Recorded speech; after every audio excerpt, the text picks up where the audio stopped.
अस्सलाम वालेकुम ख़वातीन हज़रात, welcome back to my channel imparting knowledge. आज बेसिकली मैं आपको एक समरी प्रेजेंट करूंगा इस बुक की, वाई नेशंस फेल। बड़ी मशहूर बुक है। अब आप सीएसएस की तैयारी करते हैं तब भी आपको काफ़ी रिकमेंड करते हैं, सीएसपीज एकेडमी में भी लोग काफ़ी रिकमेंड करते हैं इस बुक को। और ये बुक वैसे ही जनरली अगर आप वैसे ही इकॉनमी पढ़ना चाह रहे हैं या आप जानना चाह रहे हैं कि क्या वजह है कि कुछ मुल्क गुर्बत की तरफ जाते हैं और कुछ मुल्क बहुत अमीर होते हैं, खुशहाली होती है उन मुल्कों में, तो क्या वजह है। तो बेसिकली इस बुक में काफ़ी ज़बरदस्त रिसर्च बेस्ड हिस्टोरिकल इवेंट्स को एनालाइज करके, कल्चरल नॉर्म्स को एनालाइज करके, सारा कुछ देख के ये बुक लिखी है कि आखिर वो क्या चीज़ें हैं जिनकी वजह से मुल्क खुशहाली की तरफ जाते हैं और क्या चीज़ें हैं जिनकी वजह से मुल्क बर्बादी की तरफ जाते हैं। तो ये सारी चीज़ें इस बुक के अंदर हैं। तो इस इनको मैं आज समराइज करके आपको बताऊंगा। ये 500 पेजेस की तकरीबन बुक है। इनको मैं आप समराइज करके इनको मैं 5 पॉइंट्स के अंदर ये सारी बुक आपको बता दूंगा। तो चलें स्टार्ट करते हैं। सबसे पहले बात करते हैं बुक के राइटर्स की, डैरेन एसिमोग्लू और जेम्स रॉबिन्सन। ये दोनों लंदन स्कूल ऑफ इकोनॉमिक्स के पढ़े हुए हैं, ये क्लास फेलोज थे और इकॉनमी की दुनिया में बहुत बड़ा इनका नाम है। इनके रिसर्च पेपर पूरी दुनिया में साइट होते हैं। साइट से मुराद है कि रेफ़र करते हैं लोग इनको कि इस रिसर्च के मुताबिक किसी और ने रिसर्च की होती तो उसको साइटेशंस कहते हैं। तो साइट करते हैं लोग इनकी रिसर्च को।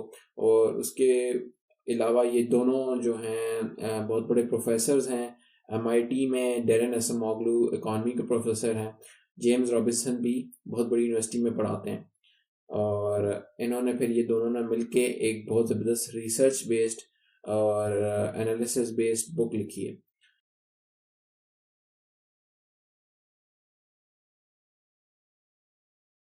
अपनी फिर समरी स्टार्ट करते हैं। बेसिकली बुक के 5 कोर आइडियाज़ हैं और नंबर 1 पे है कि इंस्टीट्यूशंस आर द की।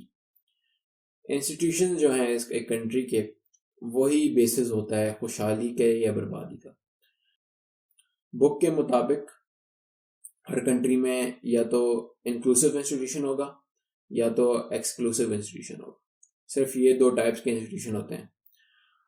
इंक्लूसिव इंस्टीट्यूशन होता है जो सबको इंक्लूड करता है, जो पब्लिक के लिए काम करता है, जो किसी एक स्पेसिफिक ग्रुप का फ़ायदा नहीं करता। और एक्सक्लूसिव इंस्टीट्यूशन होता है जो सिर्फ एक ही ग्रुप या एक ही शख्स या एक ही पार्टी या सिर्फ अपने लिए, अपने अपने मफाद के लिए काम कर रहा होता है। वो अवाम या पब्लिक के मफाद के लिए काम नहीं कर रहा होता। ऐसे इंस्टीट्यूशन को एक्सक्लूसिव इंस्टीट्यूशंस कहते हैं। तो जिस मुल्क में एक्सक्लूसिव इंस्टीट्यूशन होते हैं, वो उन मुल्कों को अगर आप देखें तो वो बर्बाद हुए हुए होते हैं मुल्क। उन मुल्कों में बेसिक फैसिलिटीज़ नहीं होती। और जो इंक्लूसिव इंस्टीट्यूशन जहाँ पे होते हैं वो मुल्क खुशहाल होते हैं, उनके लोग खुश होते हैं, वहाँ पे फैसिलिटीज़ होती हैं। तो इस कोर आइडिया को एक्सप्लेन करने के लिए राइटर्स ने बहुत ज़बरदस्त 2 एग्जांपल्स दी हैं। एक एग्जांपल तो उन्होंने दी है, एक शहर है उसका नाम है न्यू गेल्स। न्यू गेल्स जो ये शहर है ये पहले मैक्सिको में था। और जब अमेरिका ने फिर मैक्सिको का काफ़ी एक पार्ट कब्जा कर लिया तो न्यू गेल्स का जो शहर है वो डिवाइड हो गया। तो एक अब 2 न्यू गेल्स हैं, एक न्यू गेल्स मैक्सिको के अंदर है और बॉर्डर के बिल्कुल साथ न्यू गेल्स है अमेरिका के अंदर। और इनमें सिर्फ बॉर्डर का फ़र्क है। तो इकॉनमी जो काफ़ी सारे इकोनॉमिस्ट हैं उन्होंने मिथ्स बनाई हुई थी पहले। मिथ्स क्या थी कि शायद मुल्कों की इकॉनमी इस वजह से डिफरेंट है क्योंकि मुल्कों की ज्योग्राफी डिफरेंट है। ज्योग्राफी डिफरेंट है तो उनकी जो प्लांट्स उगेंगे या जो एक्सपोर्ट होंगी वो डिफरेंट होंगी। ठीक है, तो इस वजह से इकॉनमी डिफरेंट है। फिर मुल्कों ने फिर इकोनॉमिस्ट ने ये बहाना बनाया था कि कल्चरल डिफरेंस की वजह से इकॉनमी डिफरेंट है। या फिर रेस की वजह से, कि उन्होंने कहा था कि रेसिस्ट कुछ इकोनॉमिस्ट थे, तो उन्होंने कहा था कि शायद ये जो अफ्रीकन्स हैं इनका दिमाग थोड़ा सा वो इंटेलिजेंट नहीं होता अंग्रेज़ों के तौर पे, तो इस वजह से इनकी इकॉनमी अच्छी नहीं होती। तो इन सारी मिथ्स को ख़त्म करने के लिए ना इन्होंने बड़ी अच्छी एग्जांपल्स दी हैं। वो ये न्यू गेल्स वाली एग्जांपल। न्यू गेल्स के जो जो अमेरिका में न्यू गेल्स है और जो मैक्सिको में न्यू गेल्स है, इन दोनों में सेम लोग रहते हैं, इनकी रेस सेम है, इनका रंग सेम है, इनकी जो लैंड की ज्योग्राफी है, जो खेत होते हैं, जो पौधे उगते हैं वहाँ पे, जो एक्सपोर्ट्स होते हैं, वो सारे सेम ही हैं तकरीबन, ठीक है, सब कुछ सेम है। सारा डिफरेंस जो है वो कहाँ पे आता है डिफरेंस, वो सिर्फ और सिर्फ आता है इंस्टीट्यूशन में। एक में अमेरिका के इंस्टीट्यूशंस हैं और एक में मैक्सिको के इंस्टीट्यूशन हैं। अमेरिका के इंस्टीट्यूशंस इंक्लूसिव हैं, जो सबको डेमोक्रेसी के ऊपर बने हुए हैं, उनका हर एक को वो इंक्लूड करते हैं, हर एक को वो राइट्स देते हैं, हर बिजनेस हर एक कोई कर सकता है, क्राइम वहाँ पे नहीं होता, पानी की फैसिलिटी, खाना पानी सब कुछ, हेल्थ फैसिलिटीज़, एजुकेशन, सब कुछ है अमेरिका के अंदर। सारे इंस्टीट्यूशंस ने सारी फैसिलिटीज़ प्रोवाइड की हुई हैं। मैक्सिको में उस तरफ बॉर्डर के कोई इंस्टीट्यूशंस, कोई फैसिलिटीज़ प्रोवाइड नहीं की हुई, एजुकेशन नहीं है, क्राइम बहुत ज़्यादा है, बिजनेसेस आप नहीं खोल सकते, बिजनेस खोलेंगे तो आपके क्राइम हो जाएगा, कोई बिजनेस नहीं खोल सकते आप। तो ये सारी वजूहत की वजह से दोनों न्यू गेल्स और इसमें आप बहुत बड़ा फ़र्क देखेंगे लोगों के लाइफस्टाइल में, लोगों की इनकम में। इसी तरह से एक और एग्जांपल उन्होंने दी नॉर्थ और साउथ कोरिया की। नॉर्थ कोरिया जो है और साउथ कोरिया, ये पहले एक ही कंट्री होते थे वर्ल्ड वॉर 2 से पहले। जब ये दो कंट्रीज में तब्दील हो गए तो साउथ कोरिया जो था वो अमेरिका के नक्शो कदम पे डेमोक्रेसी की तरफ चला गया, और जो नॉर्थ कोरिया था उसमें डिक्टेटरशिप, अभी तक डिक्टेटरशिप है। नॉर्थ कोरिया आज अफ्रीकन कंट्रीज की लेवल की इकॉनमी है उसकी, तबाह बर्बाद हुआ है, उसके लोग तबाह बर्बाद हुए हैं, कोई एजुकेशन नहीं है, कोई फैसिलिटीज़ नहीं है, कुछ भी नहीं है नॉर्थ कोरिया में। साउथ कोरिया में आज यूरोप के लेवल की इकॉनमी है, यूरोप के लेवल का लिविंग स्टैंडर्ड है। यहाँ के लोग, यूरोप से लोग साउथ कोरिया की यूनिवर्सिटीज़ में पढ़ने जाते हैं। दुनिया की world renowned company south Korea की, सैमसंग वगैरह। सो बेसिकली ये नज़र आता है कि ज्योग्राफी मैटर नहीं करती, रेस मैटर नहीं करती है, एजुकेशन जो नॉलेज है लोगों का वो मैटर नहीं करता, और कल्चरल डिफरेंस मैटर नहीं करते। असल जो मैटर करती है चीज़, इंस्टीट्यूशंस मैटर करती हैं। इंस्टीट्यूशंस अगर सही हैं, इंक्लूसिव हैं, तो आप खुशहाली की तरफ जाएंगे। अगर आपके इंस्टीट्यूशन एक्सक्लूसिव हैं, किसी एक ग्रुप को फ़ायदा देते हैं, तब आप कभी खुशहाली की तरफ नहीं जाएंगे।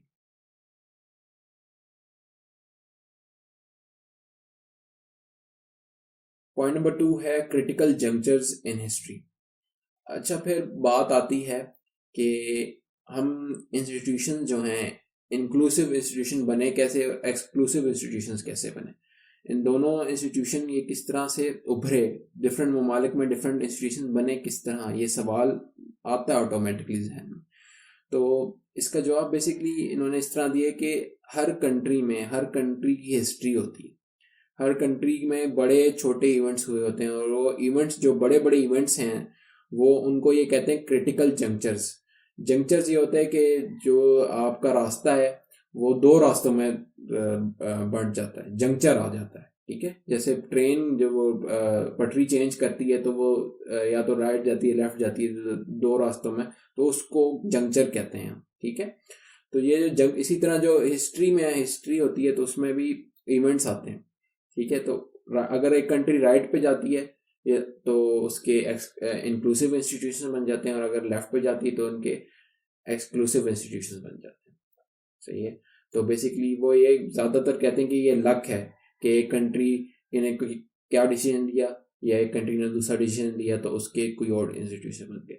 तो हो भी सकता था कि ये भी हो सकता था कि आज की जो सुपर पावर्स हैं वो गलत डिसीजन ले लेती, तो आज वो सुपर पावर्स ना होती, उनके इंस्टीट्यूशन एक्सक्लूसिव हो जाते, फिर वो आज तबाह बर्बाद हो रही होती ये सारी कंट्रीज। तो बेसिकली इन्होंने यही कहा कि ये डिपेंड करता है हिस्ट्री के ऊपर, क्रिटिकल जंक्चर्स के ऊपर। उन्होंने एग्जांपल दी इंग्लैंड की। इंग्लैंड में क्रिटिकल जंक्चर्स जो थे, मैग्ना कार्टा का जो इवेंट हुआ था, फिर उसमें उन्होंने डेमोक्रेसी की बुनियाद रखी इंग्लैंड के अंदर मैग्ना कार्टा से। फिर उन्होंने बात की ब्लैक डेथ, जिस तरह कोरोना आजकल फैला हुआ है, तो ब्लैक डेथ उस ज़माने में था, उससे आधा यूरोप मर गया था ब्लैक डेथ की वजह से। उसने इकॉनमी को चेंज कर दिया था, इंग्लैंड की जो सोच थी उसको चेंज कर दिया था। उसके बाद काफ़ी सारी चीज़ें हुई थी जिसकी वजह से इंग्लैंड आज जो है वो है, तो इसी तरह से फिर उन्होंने एग्जांपल दी कॉलोनियल जो कंट्रीज़ हैं, जैसे अपनी कॉलोनियल कंट्रीज़ देख लें, इंडिया, पाकिस्तान, बांग्लादेश, ये कॉलोनाइज्ड हुई थी। गोरा इन पे रूल करता था, और जब गोरा रूल करता था इन पे, तो उसका मकसद ये नहीं था कि यहाँ के लोग खुश रहें। उसने एक्सक्लूसिव इंस्टीट्यूशन यहाँ पे बनाए हुए थे, जो पैसा सारा यहाँ से लेके इंग्लैंड वापस भेजते थे। ठीक है, ये और उसने ये कहा कि जब आज़ादी हमें मिली, तो आज़ादी जब हमें अगर मिल गई, तो हम राइट डिसीजन हमारा ये होना चाहिए था कि हमें इंक्लूसिव नए इंस्टीट्यूशन बनाने चाहिए थे, जो इंक्लूसिव इंस्टीट्यूशन हो, जो पब्लिक के लिए काम करें। लेकिन हमने कौन से इंस्टीट्यूशन बनाए? वही जो गोरा छोड़ के गया था, वही इंस्टीट्यूशन हमने वही रखे, सारे हमने लॉज वही रखे, रूल्स वही रखे। तो आज हमारा जो हाल है वो सबको पता है क्या हाल है। हम डेवलप कर रहे हैं, लेकिन जो हम कर सकते थे, जो बन सकते थे, वो नहीं बन सके, क्योंकि हमें रोक दिया कि हमारे वो इंस्टीट्यूशंस इंक्लूसिव इंस्टीट्यूशन नहीं बन सके।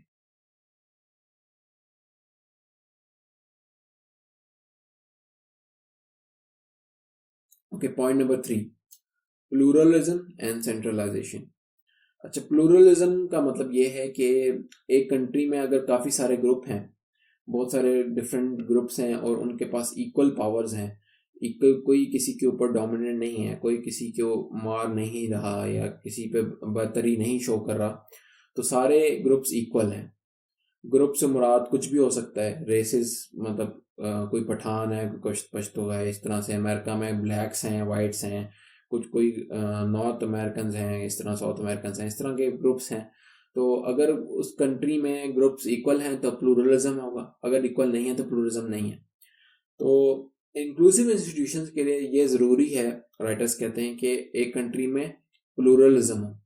प्लूरलिज्म से ये होगा कि सबके पास इक्वल पावर होगी, तो कोई ऐसे किसी पे डोमिनेट नहीं करेगा, और एक इंक्लूसिव इंस्टीट्यूशन उभर के आएंगे। लेकिन वो कहते हैं कि प्लूरलिज्म के साथ साथ एक और चीज़ ज़रूरी है, जो कि है सेंट्रलाइजेशन। सेंट्रलाइजेशन का मतलब ये है कि आपकी जो गवर्नमेंट है, जो रूल करती है गवर्नमेंट, जिसमें सारे सारे लोग हैं, जिसमें प्लूरल गवर्नमेंट हो। प्लूरल गवर्नमेंट से मुराद के सारे ग्रुप्स मिल के एक गवर्नमेंट बनाए। वो गवर्नमेंट सेंट्रलाइज्ड हो, वो पावरफुल हो, वो टैक्स लगा सकती हो। अगर से गवर्नमेंट सेंट्रलाइज नहीं होगी, तो एक ग्रुप बोलेगा कि मैं बात नहीं सुनता गवर्नमेंट की, मैं टैक्स नहीं देता। उन्होंने एग्जांपल दी अमेरिका की। अमेरिका जब बना था ना, तो एक स्टेट कहती थी कि हम टैक्स नहीं देंगे भाई। हम क्यों टैक्स नहीं देंगे भाई? तो उन्होंने कहा था कि इंग्लैंड जिससे हमने आज़ादी ली है वो भी टैक्स लेता था हमसे, अब तुम गवर्नमेंट भी हम तुमसे टैक्स लेगी। तो फिर गवर्नमेंट ने फिर अपनी पावर शो की कि नहीं, आपको टैक्स देना पड़ेगा। आर्मी चली गई वहाँ पे, फिर उन्होंने टैक्स दिया है उस स्टेट ने। इसी तरह से फिर ऑपोजिट एग्जांपल ये हमारे पास सोमालिया की है। सोमालिया में आज जो ग्रुप्स हैं वो सारे इक्वल ग्रुप्स हैं, सबके पास इक्वल पावर है, लेकिन एक सेंट्रलाइज पावरफुल गवर्नमेंट नहीं है जो एक इकोनॉमी को प्रॉपर लाइन में चलाए। सेंट्रलाइज गवर्नमेंट नहीं है सब, ठीक है, सेंट्रलाइज गवर्नमेंट नहीं है, तो उनकी इकोनॉमी तबाह बर्बाद हुई भी है सोमालिया की। हालांकि इंक्लूसिव बन सकते हैं इंस्टीट्यूशन अगर गवर्नमेंट सेंट्रलाइज्ड हो, लेकिन कोई किसी की बात नहीं मानता, सारे ग्रुप के पास इक्वल पावर है। उधर ब्लड शेड है, उधर लड़ाइयाँ हैं।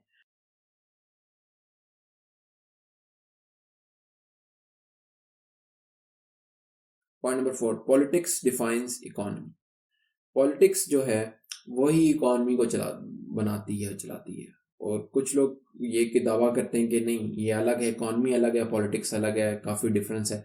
लेकिन ये बिल्कुल गलत है, और ये बुक में भी ये बताया गया है। तो किस तरह से? वो इस तरह से देखें, जब पॉलिटिक्स जो होती है उसी की वजह से आपके जो हुक्मरान होते हैं या लीडर्स होते हैं वो ही आते हैं। फिर वो जो लीडर्स हुक्मरान होते हैं वो पॉलिसीज़ बनाते हैं, और उन पॉलिसीज़ के ऊपर आपके जो इंस्टीट्यूशंस हैं वो काम कर रहे होते हैं। और जो इंस्टीट्यूशंस हैं, जो भी इकॉनमी के इंस्टीट्यूशंस, अगर वो पॉलिसीज सही होंगी, इंक्लूसिव पॉलिसीज होंगी, सबके फ़ायदे के लिए पॉलिसीज़ होंगी, तो जो आपके इंस्टीट्यूशंस हैं वो सही काम करेंगे, बिजनेसेस अच्छे होंगे, उस कंट्री के सबको फैसिलिटीज़ मिलेंगी, सब कुछ अच्छा होगा, तो इकॉनमी अच्छी होगी। और अगर आपके जो पॉलिटिक्स अच्छी नहीं है, पॉलिटिक्स में करप्शन है, पॉलिटिक्स में इंक्लूसिविटी नहीं है, एक्सक्लूसिविटी है, तो फिर सब कुछ जो है बर्बाद हो जाएगा सब कुछ, हर जगह करप्शन होगी, सबकी सारी पॉलिसीज आपको ऐसी होंगी कि 10-10, 20-20% गवर्नमेंट को जा रहा होगा किसी तरह से, तो फिर काम खराब है, फिर खुशहाली नहीं होगी। तो यही बात बताई हुई है इसमें। और वो इस एग्जांपल इसमें अगेन इस तरह से दी है कि जो अमेरिका में अगर आप देखें, अमेरिका में जो बिल गेट्स है, बिल गेट्स ने अपना गैराज से कंप्यूटर बनाया और फिर उसने कंपनी स्टार्ट की माइक्रोसॉफ्ट। और माइक्रोसॉफ्ट आज सबको पता है माइक्रोसॉफ्ट किधर है, क्या कंपनी है वो, ठीक है। और वो इस तरह से बना सका क्योंकि जो इंस्टीट्यूशन थे, वो जो गवर्नमेंट की पॉलिसीज जो गवर्नमेंट ने बनाई हुई थी वो इंक्लूसिव पॉलिसीज थी। वो ये कहती थी कि आप बिजनेसेस ग्रो करें, हम बिजनेसेस को लोन्स देंगे, अच्छे लोन्स देंगे वो बिजनेसेस ताकि ग्रो हों। उन्होंने पॉलिसीज ऐसी बनाई हुई थी ताकि इसी वजह से वो बिजनेसेस ग्रो हुए। आज भी अगर आपके पास कोई आइडिया है और आप अमेरिकन हैं तो आप जाके वो आइडिया को एक कंपनी बना सकते हैं। हर रोज कोई ना कोई उधर कंपनी खुल रही होती है अमेरिका में, सिलिकॉन वैली में कंपनीज खुल रही हैं। इसी वजह से वो सुपर पावर, उनकी इकॉनमी इतनी अच्छी हो जाती है क्योंकि आइडियाज ही आइडियाज है वहाँ पे। गवर्नमेंट सपोर्ट करती है स्टार्टअप्स को। लेकिन उन्होंने फिर काउंटर एग्जांपल दी मेक्सिको की। मेक्सिको में कार्लोस स्लिम सबसे बड़ा बिजनेसमैन है अमेरिका का, और उसका वो किस तरह से उसने बिजनेस करता है, वो इस तरह से करता है कि वो मोनोपोलीज क्रिएट करता है। मोनोपोलीज ये होती है कि जो वो प्रोडक्ट बेचता है उसके जो कॉम्पिटिटर होता है वो उसको बाय कर लेता है, उसको या तो बाय कर लेता है या गवर्नमेंट को ब्राइब करके, रिश्वत दे के वो बंद करवा देता है जो भी नया कंपटीटर उभरता है। किसी ने अगर वहाँ पे बिजनेस करना हो मैक्सिको में तो वो नहीं कर सकता क्योंकि कार्लोस स्लिम बिजनेस बंद करा देगा आके, तोड़ फोड़ करा के या पुलिस के जरिए किसी तरह वो वहाँ पे बिजनेस बंद करा देगा। तो कोई वहाँ पे कंपटीशन नहीं होता कार्लोस स्लिम को, क्योंकि उसने सारे ब्राइब्स दे के, क्योंकि जो इंस्टीट्यूशंस हैं सारे उस मैक्सिको के वो बने भी इसलिए हैं कि वो किसी एलीट जो हैं, जो एलीट हैं सिर्फ उनको फ़ायदा दें, पूरी आवाम को फ़ायदा ना दें। तो ये देखें कंट्रास्ट है, अमेरिका में सबको फ़ायदा मिलता है और यहाँ पे एक स्पेसिफिक पर्सन कार्लोस स्लिम को फ़ायदा मिल रहा है, सही है, और वो फिर फ़ायदा गवर्नमेंट को दे रहा है। तो ये आपस में मिल बांट के खा रहे होते हैं। तो यही यही यही फ़र्क है कि इकॉनमी तबाह हो जाती है और इकॉनमी अच्छी होती है जहाँ पे इंक्लूसिव।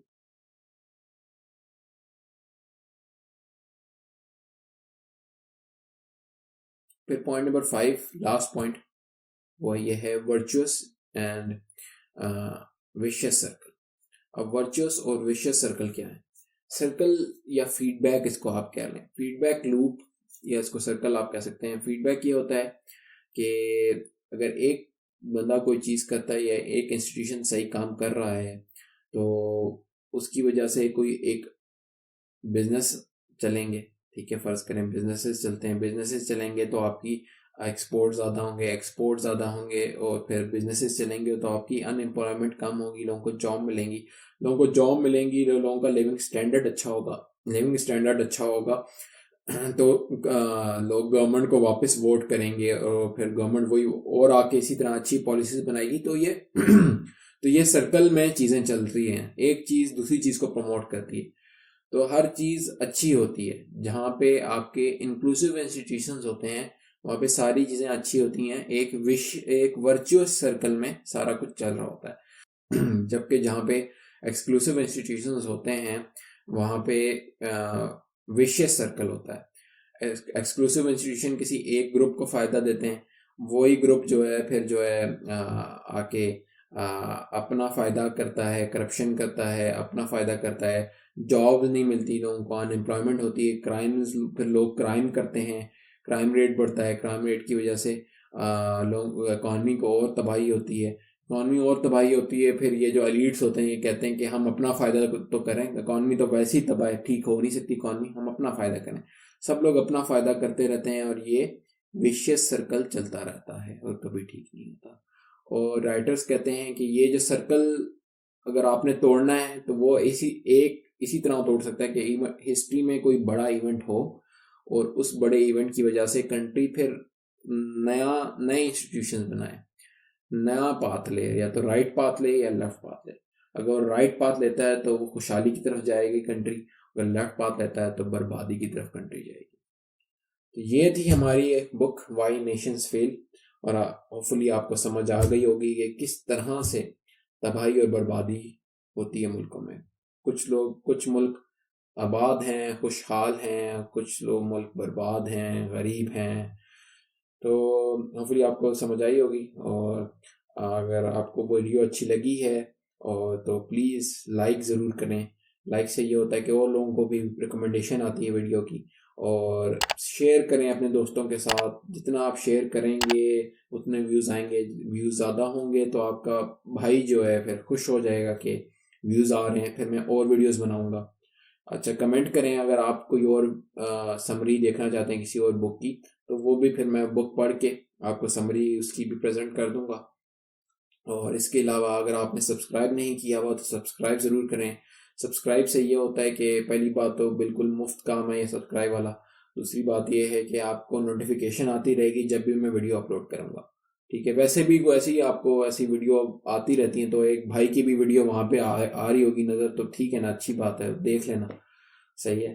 तो थैंक यू वेरी मच और अल्लाह हाफिज़।